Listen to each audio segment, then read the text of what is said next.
YouTube gives anyone the opportunity to reach a global platform. Hello, Internet! We see ourselves as being like atop a pile of pop culture, fusing it together and mishmashing it in weird crossover ways that you wouldn't expect. Did you know that Super Mario could break a brick if he uses the physics of his upward force? Let's talk about Sonic the Hedgehog this week.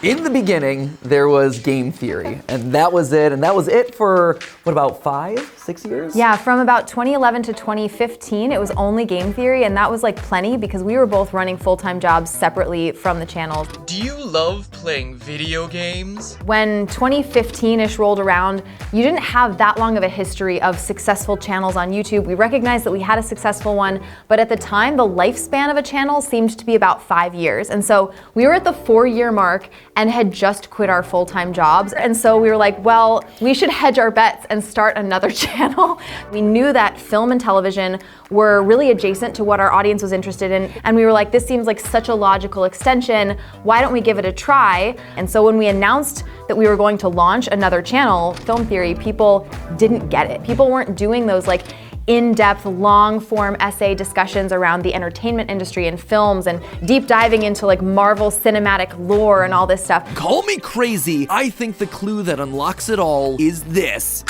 Hold on. Is this. It's the song, okay? I can't play it for you without getting claimed to high heaven. The evolution of that culture from, oh, we're just putting something out in the world, to this dialogue between, you know, the movie producers and us as online fans and critics has been really interesting to watch evolve and change over these years, and I like to think that we were a part of that. So from Film Theory, then we went to GT Live. GT Live!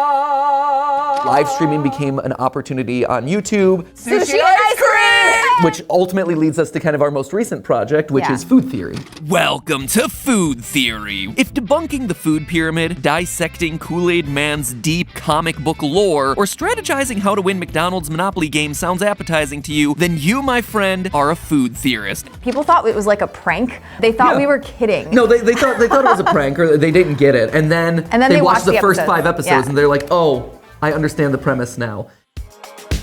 So I'm originally from Monterey. First started out, I was 14. I had a clothing line, and that's kind of how I started photography. Luckily, my parents were both photographers, so we had like the family camera, and so I just went out and took some shots for my brand. And then with my entrepreneurial background, started so young at the age of 14, I definitely think it helped me evolve into the businessman I am today. Like, social media is such a powerful tool, and especially like TikTok. I used to talk so much about it.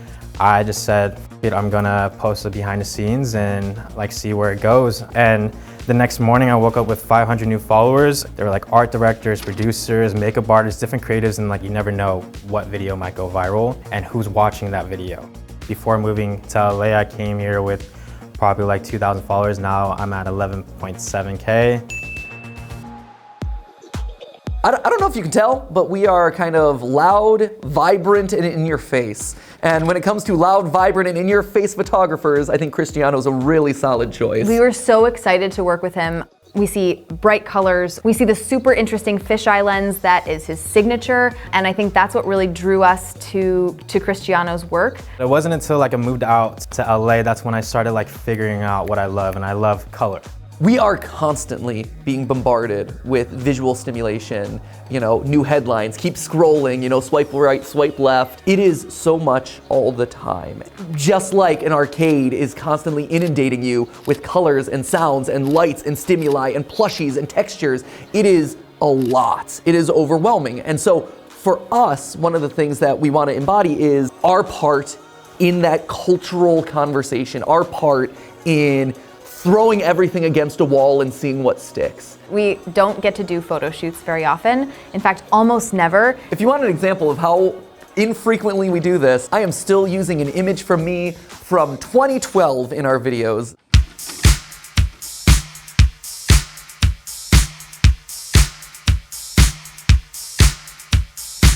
It is a pretty small room, so we're gonna definitely take full advantage of every single corner here.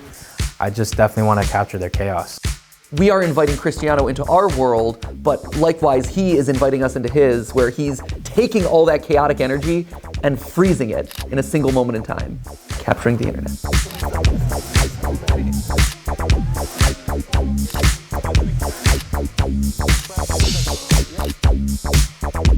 Sounds like you guys won. We got it! This is a world where IP and games and films and TV shows, all of them come together into this really cool, loud, vibrant place like the content that we put out.